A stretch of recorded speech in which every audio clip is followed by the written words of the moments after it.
Simple Tales presents Finn MacCool and the Giant's Causeway from Irish Folklore. Long ago, on the rugged coast of Ireland, there lived a mighty giant named Finn MacCool. Finn was famous throughout the land for his strength. He could lift enormous stones, uproot trees, and hurl boulders farther than any man could throw a pebble. Across the sea in Scotland lived another giant named Benandonner. Benandonner was proud, loud, and forever boasting about his size and power. Whenever he spoke of Finn, it was only to mock him. "I am the greatest giant in the world," Benandonner would declare. "If Finn MacCool dares challenge me, I will toss him into the sea like a stone."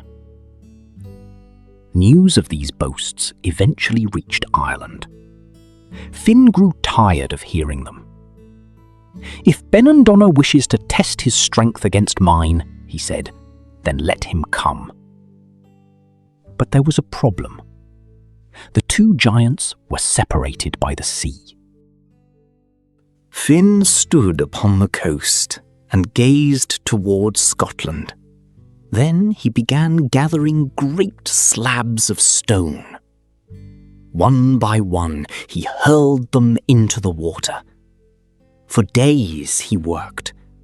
Massive rocks crashed into the waves. Huge columns rose from the sea floor. Slowly, a stone road began to stretch across the water. At last, the path was complete. It reached all the way from Ireland towards Scotland. This was the Giant's Causeway.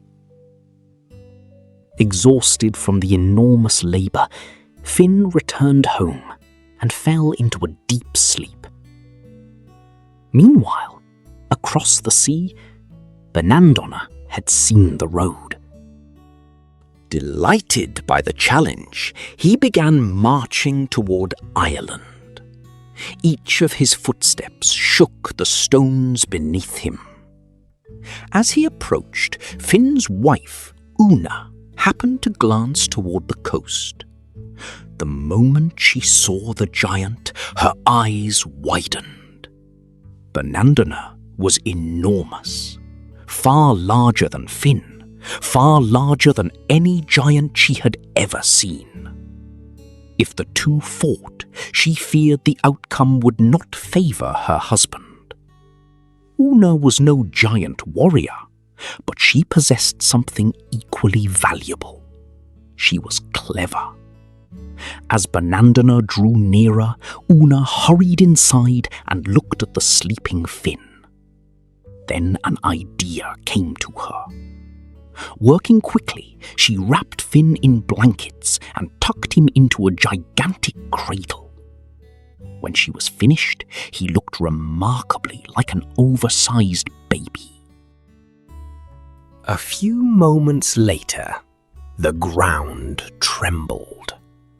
Benandonner had arrived. The giant strode up to the house and called out, "Where is Finn MacCool? I have crossed the sea to challenge him."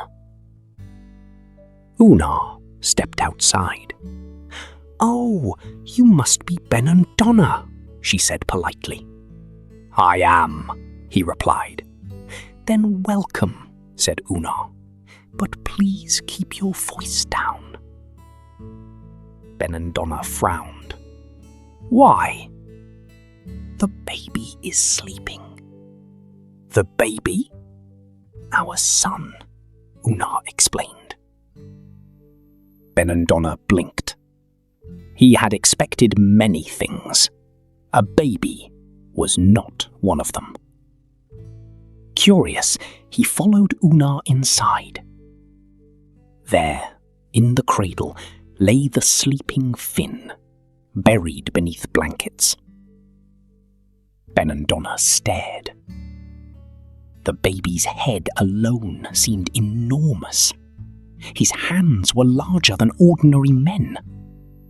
Even asleep, he looked impressively strong. Benandonner felt a sudden unease. He leaned closer. "That's your baby?" he whispered. "Of course," said Oonagh. The Scottish giant looked from the cradle to Oonagh and back again. A troubling thought entered his mind. If this was the size of Finn's child, how large must Finn himself be?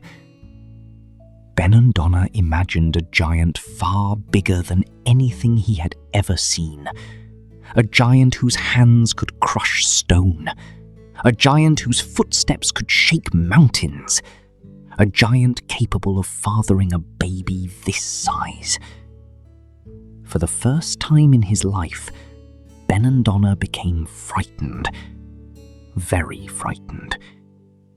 He took a careful step backward, then another, then another.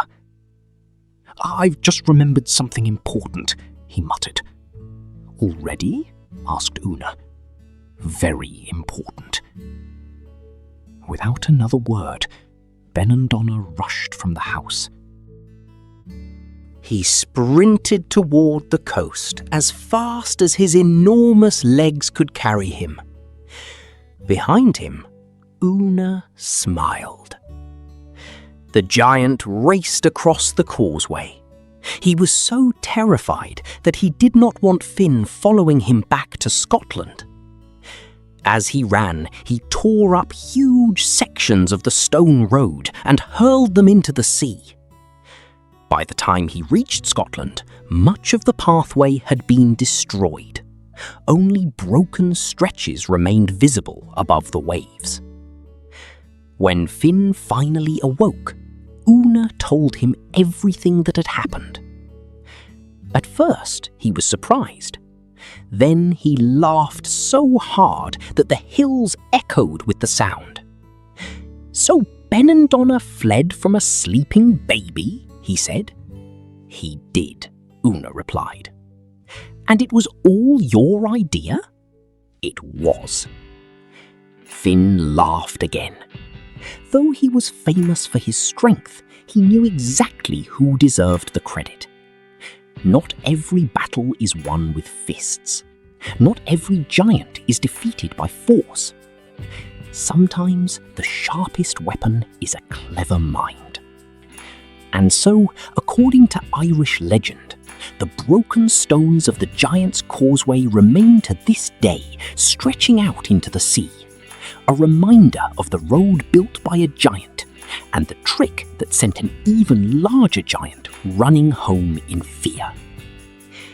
If you enjoyed this tale, please like, subscribe, and share Simple Tales. There are many more legends waiting to be told.